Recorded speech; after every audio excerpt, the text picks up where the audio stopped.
Y government scrapped no detention policy for student. Government ने student के लिए establish की गई नो डिटेंशन पॉलिसी को रिसेंटली स्क्रैप्ड किया है। In this article, we will discuss about various reasons for scrapping this policy. So let's discuss the issue in detail. The Union government amended the rule of the Right to Education Act 2009 in December 2024 to allow schools to detain students in classes 5 and 8 if they are unable to meet the promotion criteria after a year-end examination. दिसंबर 2024 में union government ने right to education act 2009 को amend किया है और इस amendment के according schools को class 8 और 5 के स्टूडेंट को डिटेन करने का यहाँ पर अलाउ किया है। ऐसे स्टूडेंट जो क्लास 5th एंड 8th में ईयर एंड एग्जामिनेशन में प्रमोशन क्राइटेरिया को अगर मीट नहीं करते हैं तो स्कूल उन्हें डिटेन कर सकते हैं। इट मीन्स उन्हें आगे नेक्स्ट क्लास में प्रमोट नहीं किया जाएगा। इट मीन्स ये फेल पास वाली पॉलिसी है। क्लास 5 और 8 में अगर वो पास नहीं हो पाते हैं तो 6th एंड 9th में उन्हें आगे फॉरवर्ड नहीं किया जाएगा। Student will be given a second chance examination after 2 months of extra teaching. Student को 2 month का यहाँ पर एक्स्ट्रा चांस दिया जाएगा और उसमें वो अपने आप को प्रिपेयर करके एग्जामिनेशन गिवन कर अपने आप को अपियर कर सकते हैं। This rollback of the RTE Act's vision of a no detention policy was initially brought through an amendment of the law in 2019, following which 18 state and UTs have reinstated the option to detain students. 2019 में right to education act के अंदर एक amendment किया गया था। इस amendment के अंदर ये जो नॉन डिटेंशन पॉलिसी थी इसको ओनली स्टेट के लिए यहाँ पर अलाउड कर दिया गया था। अबाउट 18 स्टेट एंड यूटीज में इसको एज ए ऑप्शन यहाँ पर अलाउ किया गया था, बट सेंट्रल गवर्नमेंट के जितने भी स्कूल्स थे उन स्कूल्स में इस पॉलिसी को अलाउ नहीं किया गया था। 2024 amendment now extend the option to central government run school to.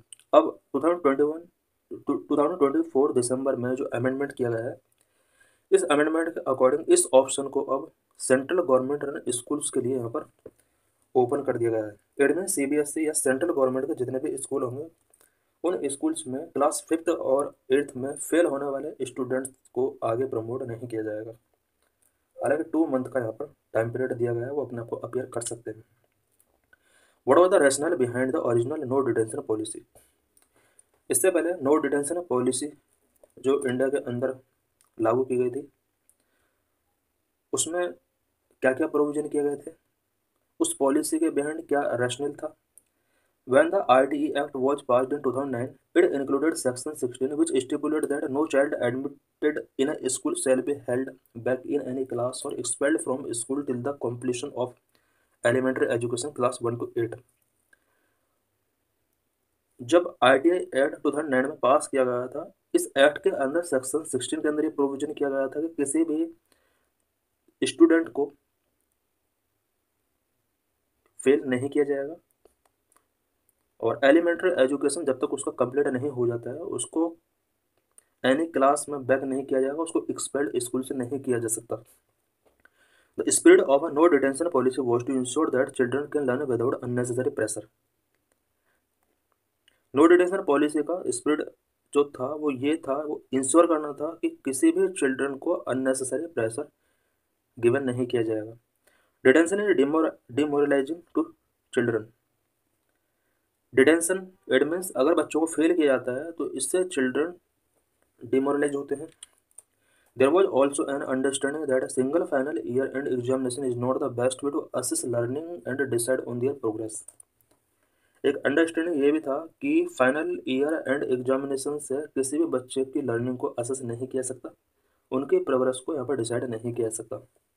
यही वजह था कि ये नो डिटेंशन पॉलिसी यहाँ पर इस्टेब्लिश किया गया। Why has it been rolled back. No detention policy को रोल्ड बैक क्यों किया गया? No detention policy implemented very shoddily, because ये बहुत ही सुडली तरीके से इम्प्लीमेंट की गई। No detention became no testing and in many school no teaching, it was a slippery slope। No detention की वजह से स्कूल्स के अंदर स्टूडेंट का टेस्टिंग होना बंद हो गया, टीचिंग उनका काफ़ी डिक्रीज हुआ। Government school in many states simply stopped testing in any form until class 5, automatically promoting children without bothering to find out if they had acquired grade specific skill and knowledge। Class 5th तक के student का कुछ schools ने testing stop कर दिया, और because उन्हें जब पहले से ही ये क्लियर था कि बच्चों को प्रमोट किया जाना है, तो कुछ स्कूल्स के अंदर यहाँ पर टीचिंग भी स्टॉप हो गया। सर्वे conducted by both government and private entities in recent years have documented an alarming learning gap in India's school. India के स्कूलों में अलार्मिंग लर्निंग गैप कुछ सर्वे के अंदर शो हुए। Annual status of education report असर, रिस्पेक्टेड सर्वे स्पीयरहेडेड बाय एनजीओ प्रथम, found that only 42.8% of class 5th student could read a class 2 level text in 2022, a fall from 52.5% in 2018। एक एनजीओ प्रथम के द्वारा सर्वे कराया जाता है, जिसको annual status of education report ASER के नाम से जाना जाता है।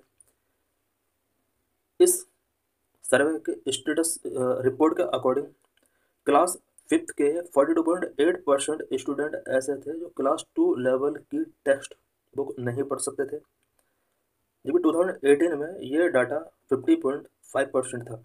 इट मीन्स 2018 में क्लास 5th के 50.5% बच्चे क्लास 2 लेवल का टेक्स्ट बुक नहीं रीड कर सकते थे। 2022 में ऐसे बच्चों का परसेंटेज 42.8% तक आ गया। Only 25.6% of them could do basic arithmetic problems in 2022, a single drop from 27.9% in 2018। Class 5th के इन स्टूडेंट की अगर बात की जाए मैथमेटिक्स से रिलेटेड टैलेंट की, तो इनमें से 25.6% बच्चे ऐसे थे 2022 में जो क्लास 2nd लेवल के मैथमेटिक्स से रिलेटेड क्वेश्चंस को सॉल्व नहीं कर सकते थे, जबकि 2018 में ऐसे बच्चे 27.9% थे। Even more worrying, ASA 2023 tested foundational skill in youth aged 14 to 18 years and found that a quarter of them still cannot read a class 2 level text fluently in their regional language। 14 to 18 years के student में से 1/4 यानी 25% student ऐसे थे जो class 2 level की book को regional language में फ्रिक्वेंटली नहीं रीड कर सकते थे। More than half struggle with division problems, a skill taught in class 3 and 4। More than half student इनमें से ऐसे थे जिनमें जो डिवीजन से रिलेटेड प्रॉब्लम फेस कर रहे थे। Government analysis of class 10 and 12 result across 59 state and national boards in 2023 so that more than 65 lakh students has failed to clear their examination with a failure rate ranging from 12% in national board to 18% in state boards। 2023 में 10th और 12th के overall student में से 65 lakh student fail हुए थे। इन 65 lakh student में से 12% student national board से और 18% स्टेट बोर्ड से स्टडी किए हुए थे। What is the way forward? Remedial action की नीड है। Timely remedial action is needed at every stage पर टाइमली रेमेडियल एक्शन की नीड है। Number 2, regular assessment. There must be regular assessment done at school level in every class, not at the board level. Board level पर assessment करने की जरूरत नहीं है, बल्कि स्कूल लेवल पर क्लास में रेगुलर असेसमेंट होने चाहिए। Number 3, provide specialized inputs. Rules require the class teacher to provide specialized inputs after identifying the learning gap at various stages of assessment. Assessment के वेरियस स्टेजेस पर learning gaps को identify करना होगा। Monitor the progress, school head personally monitor the progress of children who are held back, more accountability is been brought in. School head को भी children के progress को personally monitor करना चाहिए। Hold responsibility and accountability, instead of retaining and punishing the child for not doing well, we need a way to hold the teacher responsible and accountable. Student अगर well नहीं कर रहे हैं तो उसको पनिशिंग या डिटेनिंग की जगह टीचर को रिस्पॉन्सिबल एंड अकाउंटेबल